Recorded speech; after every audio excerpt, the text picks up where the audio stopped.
One Sunday afternoon, we were called in to investigate the death of a Dr. Victor Frankenstein, whose body had been recently discovered. We arrived at his childhood home in Geneva, Switzerland, not realizing we were about to discover a lot more than just family memorabilia.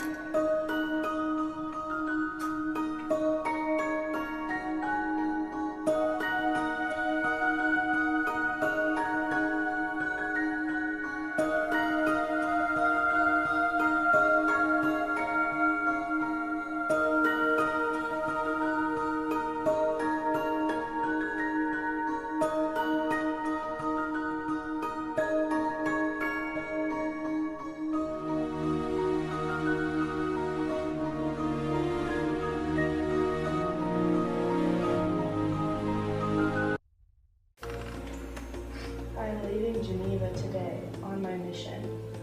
I will not see my family for a long time. Okay.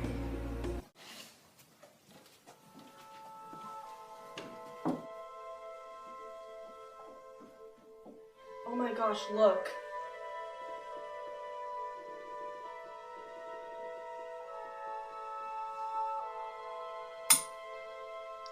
I am Dr. Frankenstein.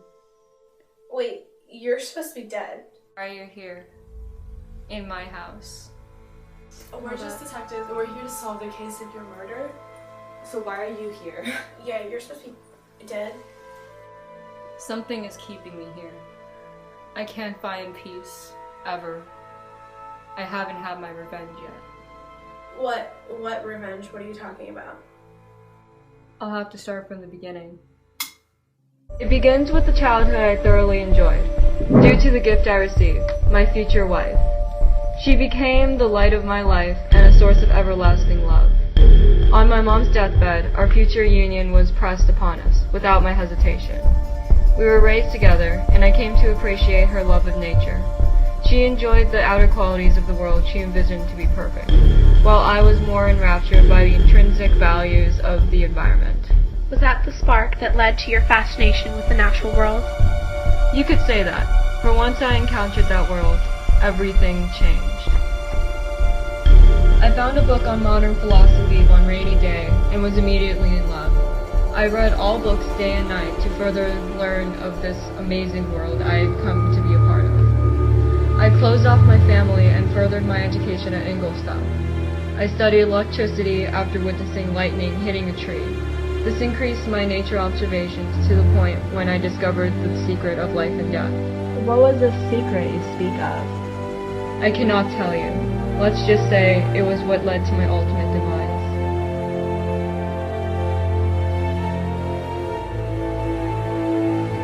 What happened after that?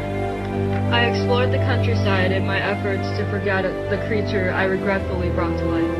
Unfortunately, there was no escape from the wretched creature. He declared he desired a female companion. I had to comply, or else.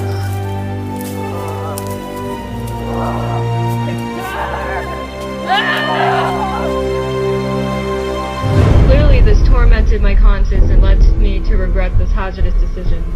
I destroyed the female in front of his eyes. Did his reaction impact you?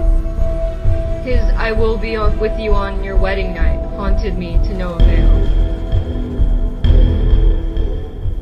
I will be with you on your wedding night. It's too difficult to tell. The story isn't for the faintest of hearts.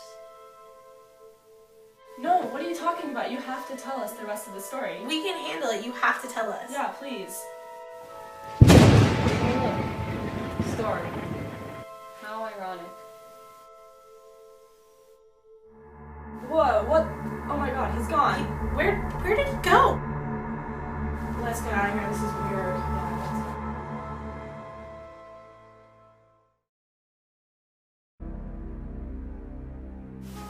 That door was locked.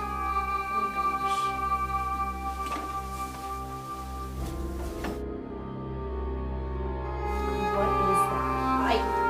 I saw something in here actually. They mentioned Calvinism. We need to electricity. There's a storm. Maybe if we Like, wait, it says here. okay, so So you pull it, I'm gonna get back in.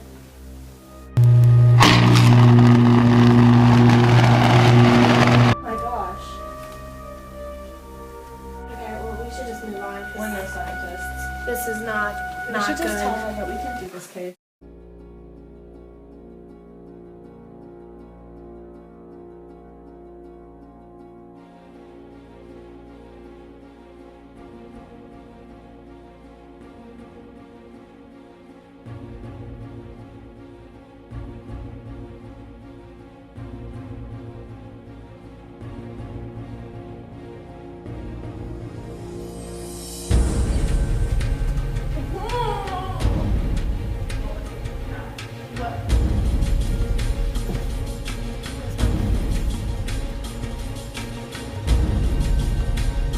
I'll tell you the rest of the story. Henry died. After that, nothing was ever the same again. I carried on with my wedding. Were you not afraid? Oh, I was afraid, and was prepared for the worst. I took weapons ready for his attack. I would fight back. The unexpected took place. Instead of killing me on my wedding night, he killed Elizabeth. That is when I became bent on revenge. Oh my gosh. Is that why you died? Did you kill yourself? What did you do? How'd you deal with your wife's death? For months, I pursued this monster. But in the end, I failed. I died a failure, and my loved ones were never revenged. I wait here in my house, hoping that one day I will see the monster spirit and finally get my revenge. Finally, have my peace and happiness.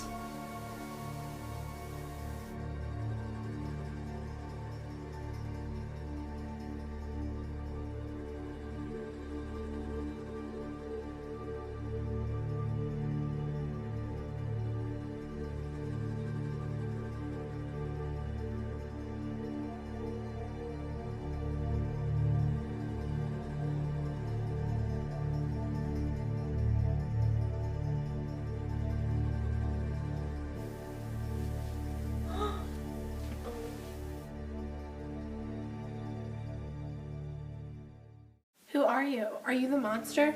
I am the creature abandoned, the fallen angel, the miserable fiend of this earth. But why are you here in this house? Weren't you supposed to be dead? It's a presence that I feel every day, but cannot discover without being evaded. I want forgiveness for my wretched soul. What do you mean by that? Perhaps it is time for my version of events. I was abandoned at birth. It took me several days to grow accustomed to the light as I found my way around the outside. Through discovery of fire, I felt heat and burning, pleasure and pain. I lived off berries and plants, trying my best to survive. I enjoyed my limited time observing the DeLacy family and learning of family and relationships I longed to be a part of.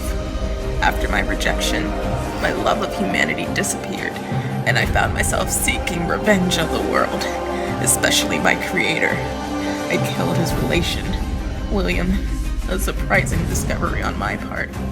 I grew enraged at the destruction of my female companion, and in my anger, murdered Henry and Elizabeth. Were you not at all regretful of your actions? I felt regret beyond imagination. Murdered Henry and Elizabeth. Were you not at all regretful of your actions? I felt regret beyond imagination. Surrounded. Sorrow filled me. I was too late for his forgiveness. Why did you think you'd get forgiveness? Through my knowledge, I learned forgiveness is in human nature to kill myself. But even death did not save me. The bounds of torment hold me tight. We can free you guys. If you let us, we can help. We give you our word. I could never face him after what I've done. Maybe he's out here. Yeah. Doctor. Hi, I'm not going in to where he is.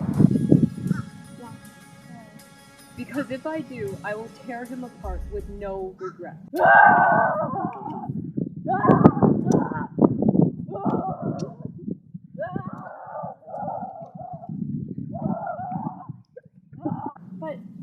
you're tired of forgive, and it's been so long. All he wants is just lonely. No one loved him. But you also did from him. You guys both made mistakes. I think it's time to talk it out. You do want to rest in peace. I guess you're right.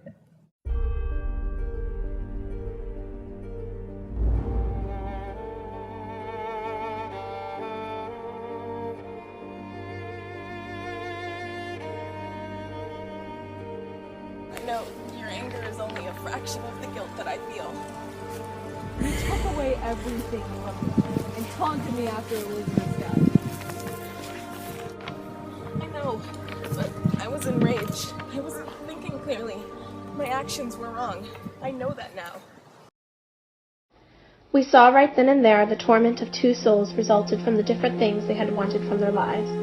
The creature only ever wanted love and a family for his own creator to accept him, and he resolved to make his creator feel the way he had felt when everything was taken away from him, the hope of finding acceptance. The doctor, on the other hand, only wanted perfection. He could not accept anything less, and found his creature imperfect. He dissolved in science and lost himself too, along with all of his family. It is realized, though, that everyone's actions played a part in this. There are things that we both could have done differently. I made mistakes, and so did you. I apologize, and I know my apology won't bring anyone back. But my actions condone the way I felt. You had everything, and I had no one. You are right that the apology won't bring anyone back. But maybe this was how our story was supposed to end. The creator and his creation, alone together. I think I can forgive you. I forgive you. Now maybe we can start forgiving ourselves. Maybe.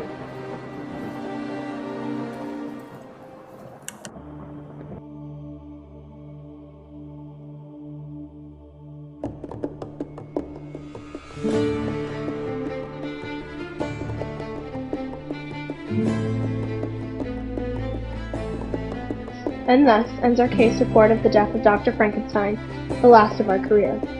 Now, I don't expect you to believe us that we talked to the ghost of a monster and the ghost of a crazy scientist, but you can believe this. We learned of an amazing, turbulent, and heart-wrenching story of love, discovery, and catastrophe. We learned of the perils of humanity and the consequences of how we treat others. My colleague and I took away a lot more than the truth behind his death, but the truth behind his words. Humanity is more than our heartbeats, but also in the way we treat others. We are shaped by our experiences and the interactions of our daily lives. The creature was the product of its experiences and the tragedy of being abandoned on the day of its birth.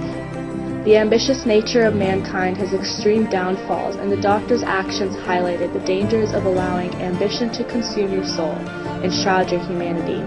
They both died broken and alone, and only in death found the flaw in their previous actions. They forgave each other and themselves and displayed humanity beyond measure.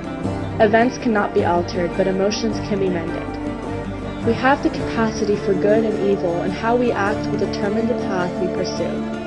So, which will it be?